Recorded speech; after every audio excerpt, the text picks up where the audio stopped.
అందరికీ నమస్కారం అండి. ఈరోజు రాగి జావ చేయబోతున్నాను. దానికి కావలసిన పదార్థాలండి: జొన్న రవ్వ, రాగి పిండి, క్యారెట్ తురుము, ఉల్లిపాయ ముక్కలు, ఓ నిమ్మకాయ అండి. ఇది రోజుకు ఒక గ్లాసు తాగితే చాలా మంచిదండి. బీపీ షుగర్ ఉన్నా అది కంట్రోల్లో ఉంటుంది. టిఫిన్ బదులు అది రోజుకు ఒక గ్లాస్ తాగితే చాలా మంచిదండి. మనం రవ్వని ఇప్పుడు కడిగేసుకొని జొన్న రవ్వ కడుక్కొని ఉంచుకుందామండి. జొన్న రవ్వ కడిగానండి. కడిగి ఇప్పుడు పొయ్యి మీద ఉడకబెడుతున్నాను. ఇది ఉడుకుతుంది. ఉడికేలోపు రాగి పిండి కలుపుకుందామండి. రాగి పిండి వాటర్ పోసి కలుపుకుందామండి. ముందుగా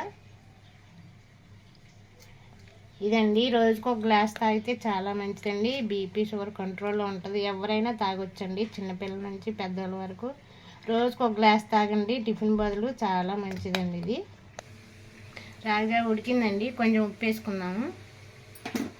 ఉప్పు వేసుకున్నాక కొంచెం రాగి పిండి కలిపింది దీని మిశ్రమంలో వేసుకుందాం. దీంట్లో కొంచెం కలుపుతూ ఉండాలండి, లేకపోతే గడ్డ కట్టేస్తుందండి.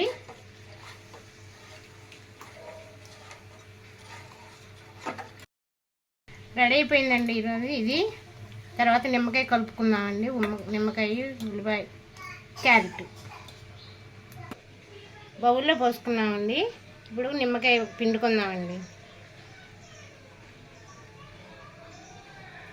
నిమ్మకాయ పిండుకున్నాము. ఇప్పుడు క్యారెట్ తురుము వేసుకున్నామండి. తర్వాత ఉల్లిపాయ ముక్కలు వేసుకున్నాము.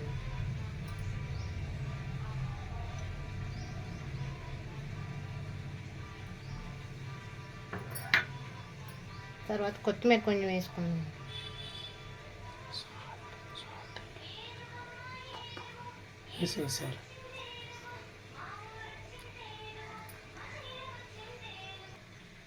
రెడీ అయిపోయిందండి. ఇది కొంచెం టేస్ట్ చూద్దామండి. అన్నీ సరిపోయాయండి, కరెక్ట్గా బాగుందండి. రోజు ఇది సింపుల్గా పొద్దున పూట చేసుకోవచ్చండి. సింపుల్గా అండి, ఎవరైనా తాగొచ్చండి. బీపీ షుగరు ఎవరైనా ఉన్న వాళ్ళు కూడా ఇది తాగితే చాలా మంచిదండి. రోజు చేసుకోండి. రోజు చేసుకొని ట్రై చేసి చూడండి, కామెంట్ పెట్టండి. ఇది పొద్దున పూట రోజుకు ఒక గ్లాస్ తాగండి. గ్లాస్ తాగి చూడండి, 2 రోజులు మీకు తెలుసుద్ది. ప్లీజ్ అండి, సబ్స్క్రైబ్ చేయండి.